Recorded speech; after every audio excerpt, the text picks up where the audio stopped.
Saksakallan gunarnavasya Vande Guru Sri Charanaravindan.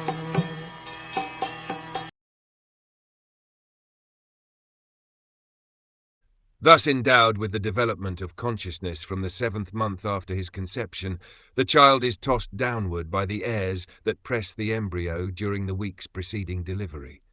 Like the worms born of the same filthy abdominal cavity, he cannot remain in one place.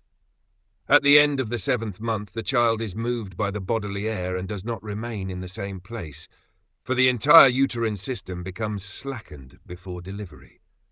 The worms have been described here as Sodara. Sodar means born of the same mother. Since the child is born from the womb of the mother, and the worms are also born of fermentation within the womb of the same mother, under the circumstances, the child and the worms are actually brothers. We are very anxious to establish universal brotherhood among human beings.